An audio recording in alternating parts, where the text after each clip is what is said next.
Привет на всички! Пак от Бар Армс. На гости отново ме Димитър Ненчев от Rescue. Днес ще продължим с видеята, посветени на тунинг на Glock, като ще зачекнем темата за нервните прибори. Разбира се, отново не твърдим, че ще бъдем напълно изчерпателни. Това, което ще говорим днес е изцяло на база нашия опит с това какво сме правили като тунинг на нервните прибори на пистолетите, които притежаваме. И в общи линии мисля, че ще задълбаем кой знае колко. Със сигурност няма да тръгнем в посока да обясняваме за марки, за модели, тъй като това е много всеобхватна вселена и ще ни отнеме адски много време. Отделно от това не се чувстваме компетентни да го правим, тъй като изборът, който сме имали в течение на годините, не е толкова голям, че да може да направим някакъв супер изчерпателен анализ и сравнение между марките, което пък от своя страна със сигурност ще остави наистина качествени марки извън класацията, което не е окей. Така че днес отново сме с набор глокове или глоци. Имаме един италиански представител, малко по-късно ще говорим за него. Всички пистолети са проверени, обезопасени. Няма патрони в патронника, няма пълнители в дъжките.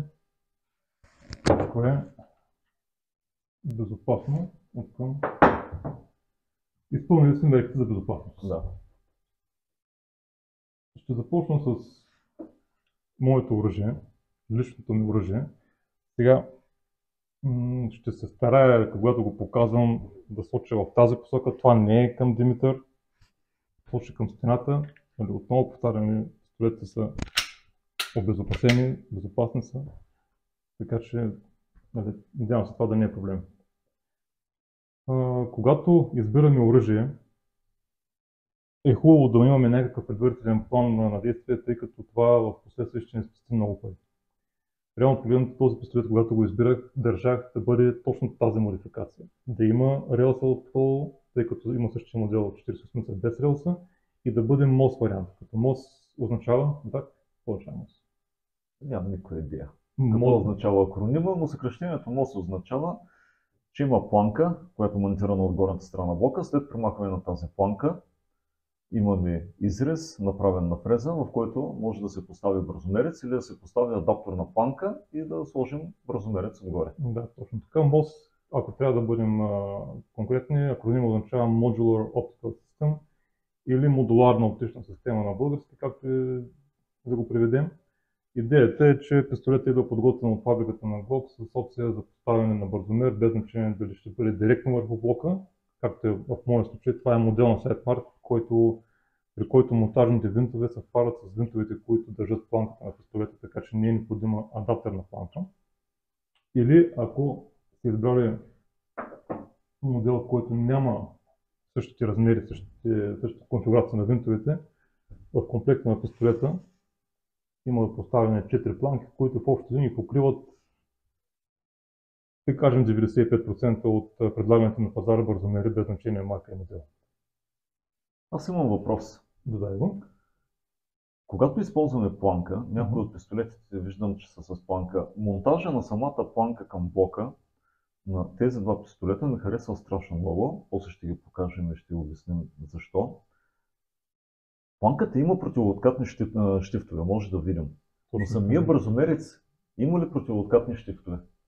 В по-голямата част от бързомерците, които съм виждал, има противооткатни отвори. В смисъл такъв, там влизат щифтовете, които са винаги на планката. Самия бързомер няма щифтове. Ясно, но имаме щифт на планката, който влиза в бързомера от своя страна и отделно, когато планката е врязана в самия блок, захвата е стабилен. Точно така. При този бързомер имаме 4 противооткатни отвора, в които влизат 4 противооткатни пина или щифта, както искате така го наречете.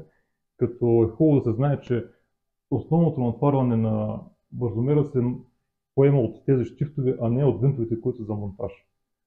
Винтовете за монтаж, единственото им, може би не единственото, но основното им предназначение е да държат бързомера стабилно позициониран върху планката, без да се иска от тях някаква особена здравена, за да се справят с отката, който предизвика всеки изстрел. Да продължим с този екземпляр. Когато пистолетът дойде, МОС вариантът е с пластмасови оригинални мерни прибори на блок, които не са никак лоши, стига да не се налага да ги ползвате. Проблемът при тях е, че са изключително, как да кажем, нежни. Вършат работа, долу-горе ви ориентират къде ще отиде куршумът, но ако пистолетът падне върху мерник или мушка, почти сигурно е, че ще има нараняване на мерните прибори, което от своя страна за бъдеще ще компрометира тяхната работа. Първият апгрейд, който направих на пистолета, без даже да се замислям, да имам предвид дори за бързомер, за лазер, за фенер, беше да сменава мерните прибори с оригинални глоковски такива метални с тритиеви вложки. Но така, аз мисля, че ти имаш с такова започна, ако не се лъжа на твоя пистолет, мушката му е такава. Не, всъщност и също и мерника и мушката са метални, тритиеви, високи, за да могат да се използват с бързомерец. Точно. В някои случаи, при някои оръжия, на скоба ще отворя само, имал съм случаи на Sig Sauer 226, който беше стара генерация и нямаше пикатини отдолу. Значи при тези Sig Sauer мерните прибори, механичните мерни прибори бяха много ниски. И основният проблем при ползване на заглушител, не може да ползваме абсолютно никакви мерни прибори. Говоря преди години, когато нямаше фрезоване на блоковете, когато бързомерците не бяха толкова достъпни. И единственият вариант, който се използваше в Sig Sauer, който го използвахме на работа, беше в този водач вграден лазер. Това беше единственият вариант. Същата конфигурация, същия вариант го има и за Glock. Има такъв продукт, който предоставя опция за лазерен мерник вътре в самия водач на квадратната пружина. За мен е, как да кажа, фата моргана, но пък има хора, които се кълнат, че върши работа. Така. Възможно е да работи, но както казахме, понякога не е единствената опция. Да, при положение, че няма риба, и рака е риба. При оригиналните заводски мерни прибори на Glock отсъства възможността за регулаж по височината, тъй като отзад имаме съвсем basic мерник, а мушката е тя се закрепва с един винт, който минава през блока. Реално тук нямаме никаква опция за регулаж, тъй като винта не е на лястовича опашка, е на винт. Веднъж закрепена, тя се остава там. При Glock хубавото е, че има изградена система за разпознаване за височината на мерника.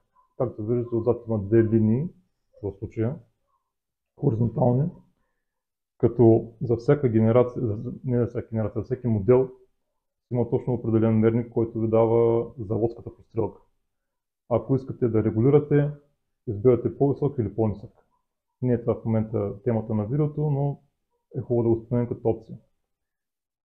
При оригиналните мерни прибори можем да регулираме ляво-дясно и до там. В никакъв случай при работа с мерните прибори не използвайте избивки и чукове, тъй като това със сигурност или ще повреди самия мерен прибор, ако е пластмасов, или ще повреди покритието на мерните прибори, което може би няма да компрометира тяхната работа, но със сигурност ще изглежда отвратително. Очаква се тези тритиеви ампули да светят по този начин около 10 години, толкова дават като живот на трития в ампулите, като след това те, разбира се, няма да спрат, просто светенето ще намалее. Тук искам само да вметна нещо. Ние сме от Сливен, тук светят вечно. Да, защото имаме стари уранови мини, които са в планината до нас и можем да ги заредим от всеки един момент, да. Отново ще обърнем внимание на това, което казах най-напред. Когато купувате оръжие, е хубаво да направите някакъв план за това какво точно очаквате от това оръжие, за какво ще го ползвате и какво сте готови да инвестирате в него след закупуването. В случая с МОС вариантите на пистолетите, цената е може би около 250 лева по-висока от тази на стандартните варианти. Медака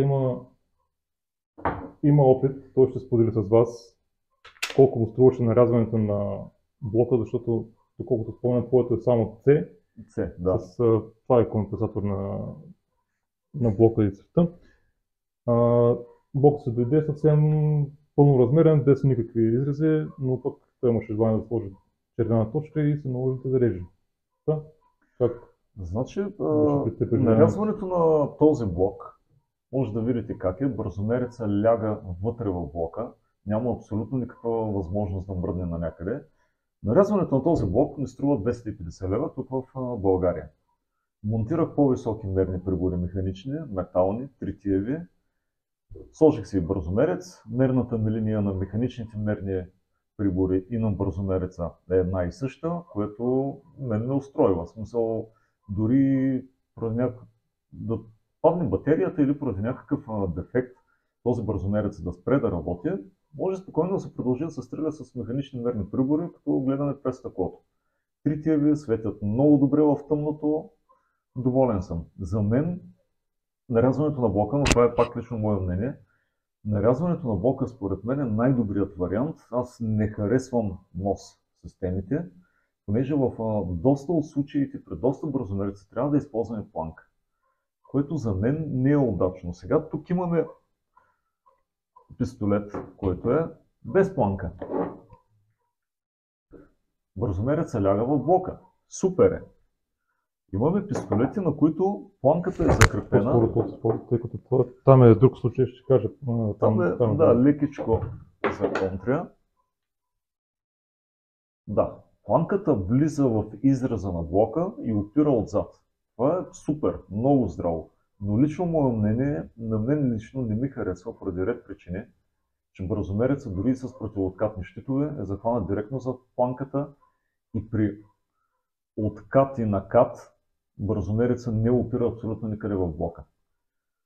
Най-важното нещо, когато се вземе бързомерец или правим какъвто и да е тунинг по едно оръжие, основното нещо трябва да бъде безопасността. Първото нещо трябва да е безопасността, то трябва да е безопасно и второто нещо, естествено, то да работи. Работи добре. Ти знаеш, аз имам горчив опит с една планка, която скъса болтовете и бързомерец се литна към челото ми и ходих 2 седмици с лепенка като пифи кил. Това ще го видите на живо точно сега.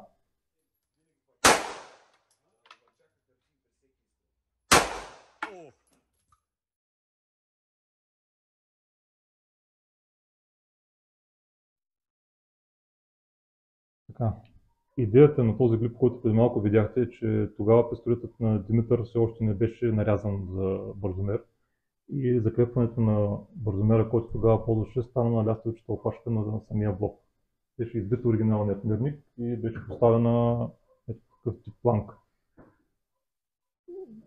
Самата планка тук има лястовична опашка, която ляга в изреза на блока на мястото на оригиналният мерник и след това се застопорява с два стопорни винта, създавайки по този начин противоположни сили и много увеличава силата на триене на планката, като на това се реши тя да остане на място. С глобка със стегнатост. Точно така. За съжаление обаче се оказа, че или планката не беше качествена, или монтажът не беше качествен, както и да е, резултатът беше видим, видяхте го на видеото на снимката. Ние не препоръчваме такъв тип планки, освен ако не сте абсолютно сигурни в качеството на планката, в производителя и в всички останали стъпки, които трябва да предприемете за монтаж на бързомер. Иначе, като цяло, планката е много удобна, тъй като виждате колко много опции има за монтажа на различни типове бързомери. Да, това е супер, ако решите да го ползвате, просто за да пробвате какво е. Но за продължителна употреба с много стреляне, това е компромис, който може да ви доведе до много неприятни резултати. Специално за пистолета на Митака, той използва Холсън. Като Холсън имат модел, казахме, че няма да говорим за модели, но специално FCS, мисля, че беше модела, е правен от Холсън, за да пасне на блокът на 17-19, който да е мост, без планка, пада ниско, може да се ползват оригиналните мерни прибори и самият корпус на бързомера повтаря накатката на самия блок. Изглежда много органично, много красиво изглежда. Разбира се, говорим за цена от порядъка на 900 до 1000 лева, като там самият инструмент е снабден с слънчева батерия, реално той е необслужваем, той е вечен. Докато при нас и това какво ползва? Това или 2032 или 1630 да ползва, не знам каква е батерия точно е тук, но в неговия случай трябва да се, тъй като батерията е под бързомера, а не вътре в него, както е на друг пистолет, който ще покажем, за да се смени батерията, трябва да се извади бързомера. Не е нужно, странично е. От дясната страна. Да. Странично е, от дясната страна, няма абсолютно никакъв проблем да се смени. За разлика от ето този, при който трябва да извадим, да демонтираме бързомера, докато тук е измислено супер интелигентно. Друг модел на Sequar, който ползвам на 17-ката, също е направен всъщност на 17-ката, на Арсенала. Тук монтажа на батерията става отгоре, отново бързомера остава монтиран, не е необходимо повторна прострелка. За този пистолет исках да ви обърна внимание на една опция, която Димитър е използвал, но всъщност тук е леко така хибридна, тъй като този пистолет е с по-особена конструкция, виждате, цевта не потъва, тя се движи само напред и назад, това е бергманска система се води на Бергман. Проблемът, който имахме с този пистолет при нарязването е, че пружината, която отговаря за наката на иглата, е много високо в блок. И просто нямаше опция да слезем достатъчно ниско с изреза, като изреза беше направен с форма на лястовича опашка, но доста по-широка, а самата планка повтаряше профила на този изрез и при самия монтаж се получава блока с стегнатост. Отделно има 4 винта, които са стопорни и за разлика от тази планка, където имаме лястовича опашка в размер на около 8 мм, тук лястовичата опашка е размер на цялата планка. Изключително за мен това нещо се доказа се като много стабилна система за захващане и нямам никаква драма с този бързомер. Отново е с противооткатни пинове. В общи линии върши своята роля перфектно. Ще да кажа две думи. Да, разбира се. Аз имах удоволствието да използвам този пистолет, като отначало бях доста скептично настроен. Тествал го на 360, Пловдив и съм възхитен. С удоволствие бих го тествал пак. Много ми хареса. Аз имам клип, между другото. Ще ти пратя клипа да го прикрепиш към това видео. Първо ми е удобен. Очудващо удобен пистолет с малка дръжка. Имаше проблем с задната част на пистолетите, че те убиват на... Не само, просто тази дръжка ми е супер удобна. Когато се направя хвата, дръжката ми е супер удобна, стъклото на бързомереца е голямо. Стрелбата с този пистолет в тази конфигурация е много лесно, просто няма пропуск. Супер е, страшно много ми хареса и противно на очакванията, дръжката е удобна, защото аз когато избирах Glock, избрах Glock 17 заради голямата дръжка, защото имах проблеми с дръжката. Примерно имах служебен ЗИК SP2022, когато се сложа пръста на спусъка, тук оставяше разстояние, може би 2 пръста да вкарам и имаше едно положение, когато трябва да натисна спусъка, аз дърпам пръста, хода на пръста ми свършва, а изстрел не се възпроизвежда. И трябваше да натискам спусъка едва ли не с ставата, точно тук, с гъвката. В принцип 2022 е недоразумение за мен, но този сет е много добър. Така, да продължим с металните мерни прибори. Ако трябва да направим разграничение или по-скоро разделение на някаква такава категоризация, можем да разделим мерните прибори на метални и на оптични, като оптиката не предполага увеличение, а просто увеличение на стъкло. Нали?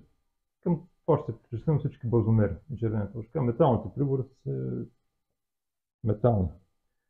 В случая ползваме, тук оставих оригиналните метални прибори, които идваха с пистолета. Те не са оригинални на Glock, бяха оригинални за пистолета, така както даде при мен. Това са на Ameriglo, много читави мерни прибори, като с моята любима конфигурация, която в случая е изцяло черен мерник с ярка мушка. В случая това позволява много бързо намиране на мушката, бързо възпроизвеждане на втори изстрел. По принцип, нали, това е за по-интуитивна стрелба. Въпрос. Да? Нещо много важно да кажем за начинаещите.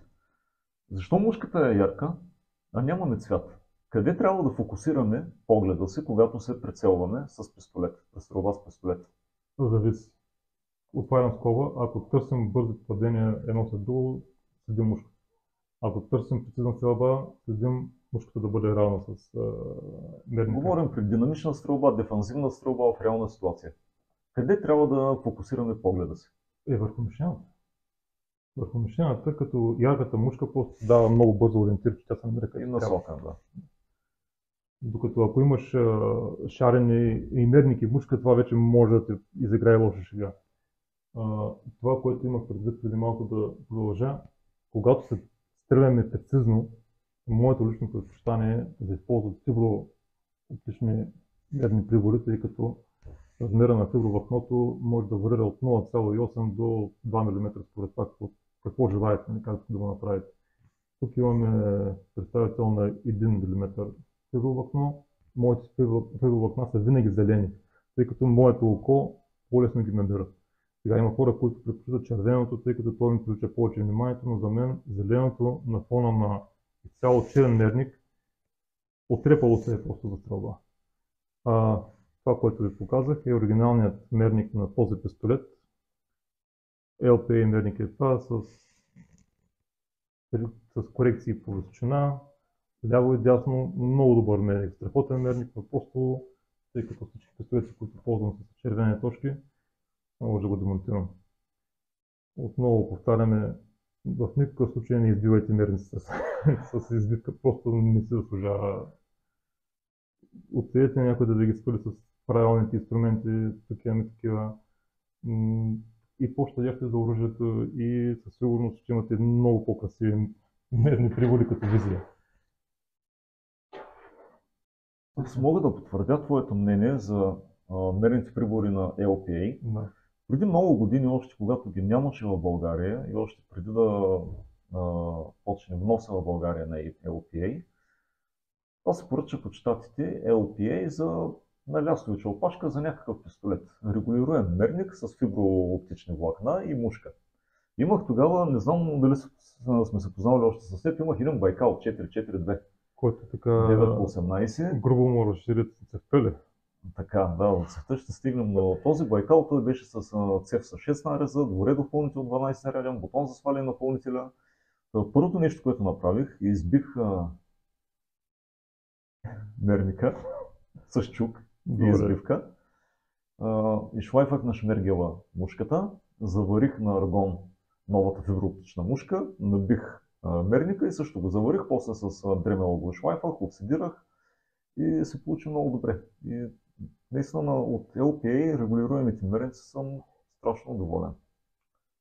Това е хубаво, това, което Димитър сега разказа, е прекрасен пример, че когато човек има желание и изпитва нуждата, мотивацията да промени нещо за себе си, той ще намери начин да го направи.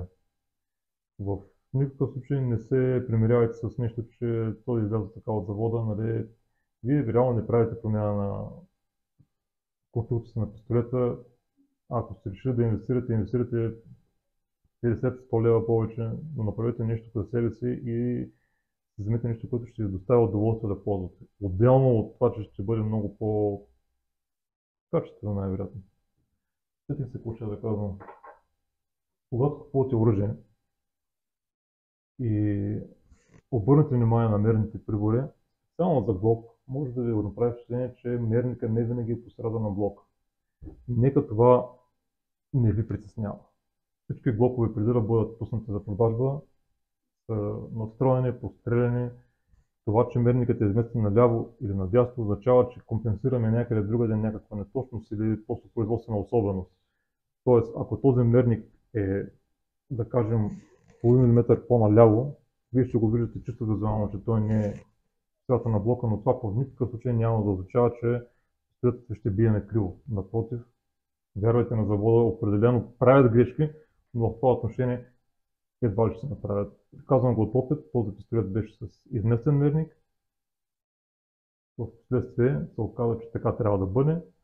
Сега този мерник също е леко изместен, ако ще обърнете внимание, леко на ляво, ваше ляво, но се бие направо. Никакъв проблем. Това аз имам въпрос към теб. От всички бързомерци, с които си имал опит, коя според теб е за оръжие, което е за самоохрана, коя според теб е най-добрата картина, най-добрата проекция на мерна точка за ежедневно носене с цел самоохрана върху бързомереца? Сега моя има три варианта.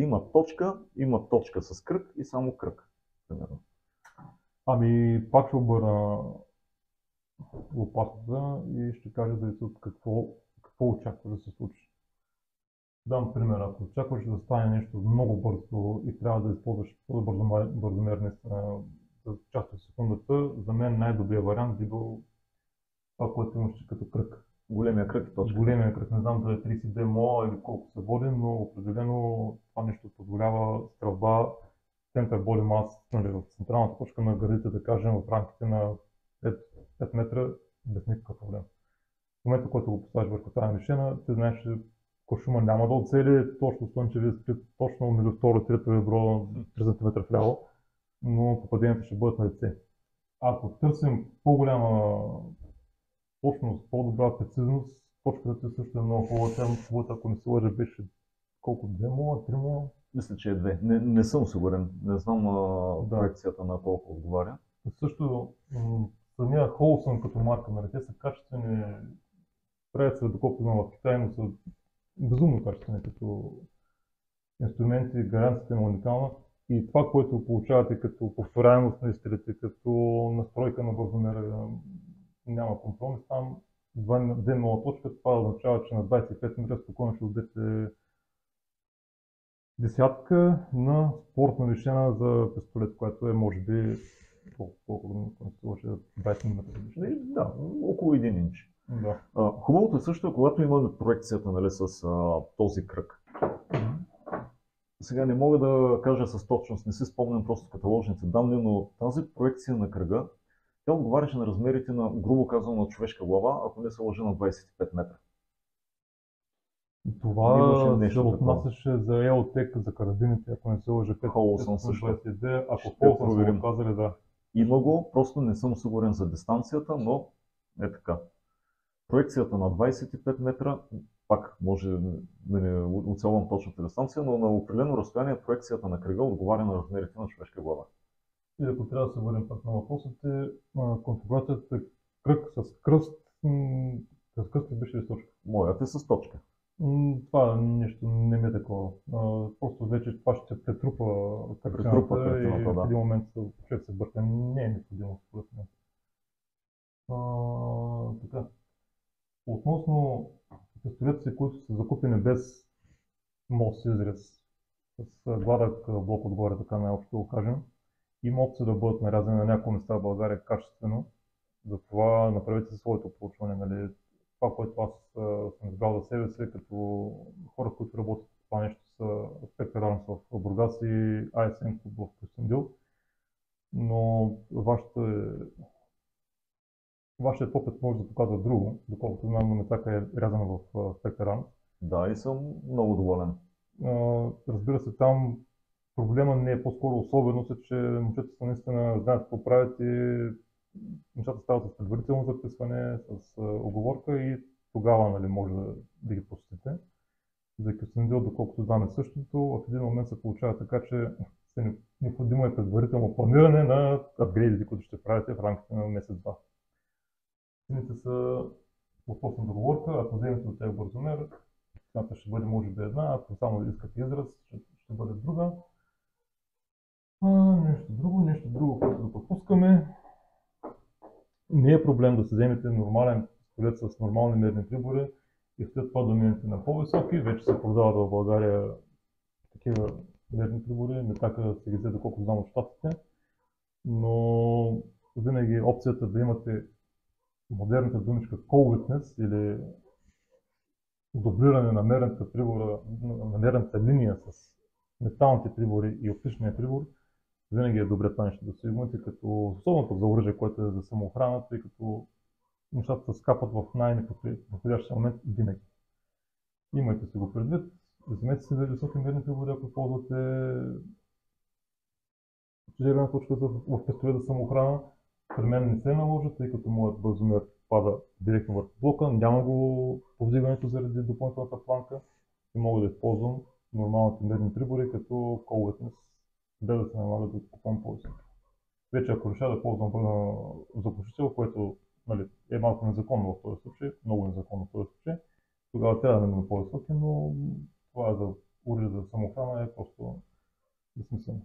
Слав, аз имам още един въпрос към теб. На доста бързомерци, в случая на този сайт, Марк, забелязвам ето тази част, където имаме две бръздички и е като мерник. Това за какво е направено? Да се използва вместо мерник, ако няма мерник? Това е точно така. Това дублира функцията на мерника, като при мен това не е адекватно, тъй като самият, както казахме, мерникът при мен не стои по средата на блока, а бързомера стои точно по средата на блока.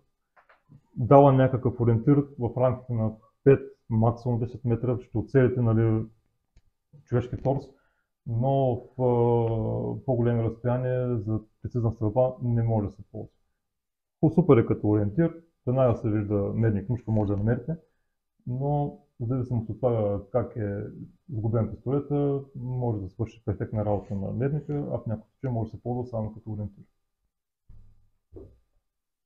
Този е така, другите сякаш няма такова нещо. Моя не знам как не съм се заглеждал, предполагам, че го имат също го има, Холсон също го има. Да. Но не съм го ползвал никога. Монтажа стана едновременно и на механичните мерни прибори, на бързомереца, монтажа стана същия ден. Казахме, че няма да говорим за марки, но това ми е спортният пистолет. Използвам Red Win бързомер, като използваме и оптика на Red Win 1.6 за арката. И така може да потвърди, че качеството на оптиката е потресаващо за този ценови клас. Не очаквах даже да има такова високо качество. Този пистолет е на около 1100 изстрела. Не е мръднал, единственото разцентруване на червената точка се случи, когато сменя батерията, но това се очакваше, тъй като беше демонтиран и след това монтиран. Минимално трябваше да бъде после регулирането, но сега може да се поправим. От тогава нататък просто се стреля там като трябва. Аз сякаш изчерпах темата от моя страна. Две точки, които искам да засегнем. Сега не съм запознат с сайт марки с Red Win, но за Holosun. Holosun се води Parallax Free. Така, какво означава Parallax Free? Какво означава да кажем най-напред Parallax? Parallax, доколкото на мен е известно, сега не съм подготвен да чисто теоретично в тази посока. Parallax е изкривяването, което получаваме благодарение на това, че имаме няколко лещи една след друга и реално ние виждаме точката на едно място, но тя всъщност се оказва, че е на друго. Реално погледното това е разликата между това, където целиш и къде оцелваш, като това не е в никакъв случай настройката на самия мерник къде да бъде, мисля такъв, т.е. си на правилното място, но ако погледнем зад двете лещи и гледаме по този начин, виждаме на едно място, но ако се изместим окото малко наляво или надясно, виждаме вече, че кръста показва на друго място. Това е по-нормално. Така го разбирам аз. Това е така. При бързомерите, да кажем, че всички са паралакси, най-вероятно няма да задължим, тъй като тук имаме само едно стъкло. Ако стъклото е поне малко качествено, покритието на стъклото е поне малко качествено, няма как да ни излъжа. Смисъл такъв, защото даже се вижда на това нещо и като го погледнем точката и се завъртим главата наляво надясно, точката се мести заедно с нас, без да се мести от мишената. Стои се върху мишената, мести се в самия прозорец на инструмента, но стои върху мишената. Това означава, че няма паралакс. Реално погледнато, за да получите такъв ефект при една пушка с оптика, примерно, която има паралакс настройка, трябва да определите на какво разстояние от вас е мишената, защото паралакса зависи от това колко далеч от вас е мишената. Надявам се да съм го обяснил правилно. Да, много точно си го Ако някой обяснил. знае и съм грешил. В заключение, когато имаме оптично устройство т.е. без паралакс, освободено от паралакс, хващаме смешената, независимо под какъв ъгъл гледаме точката, тя щом веднъж е в мишената, независимо от ъгъл, от който я поглеждаме, тя пак ще се бъде в мишената и попадението не ще отиде там. За оптиките, да, с паралакса се определя в Field таргета, примерно, чрез паралакса измервате разстоянието. Когато сте се изясни образа, така измерват разстоянието и се правят корекции на стрелбата. Това е малко тежко пилотаж за мен все още. Не съм се имал. Нещо много хубаво, което аз лично харесвам при бързомерците. Може да работим с оръжието, като просто директно се натискаме, удряме и каквото си искаме директно върху бързомереца. Можем, но това е нисково. Тук трябва да имаме наистина стабилно захващане, качествено направени изрази, с добри противооткатни пинове, защото в противен случай има опасност да обърнем. Тук няма некачествено. Значи при Слав няма вариант да има нещо, което е некачествено или технически неизправно. И да има не трае. Да, и да има, то се проличава много бързо и то ще бъде изтеглено от пазара веднага или дори при тестовете ще се разбере и няма да бъде пуснато.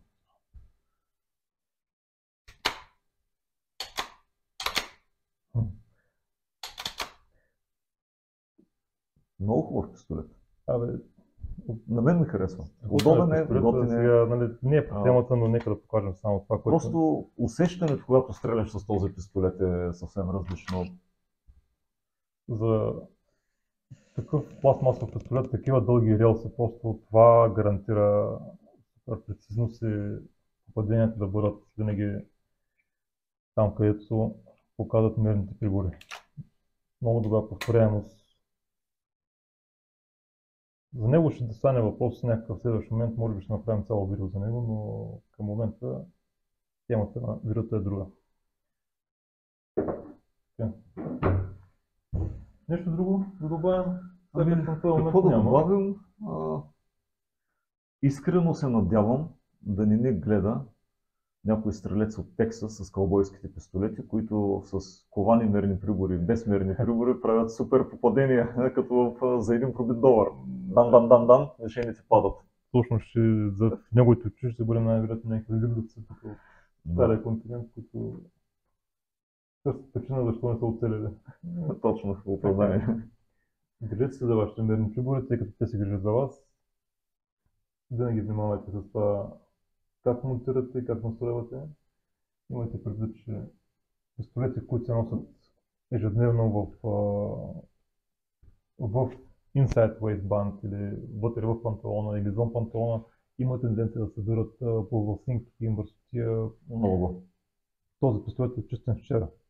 Така че имайте предвид, забърсвайте микрофибърни кърпи, в никакъв случай груба материя, тъй като дарскате покритието на стъклата, което от своя страна може да компрометира и начинът, по който виждате точката.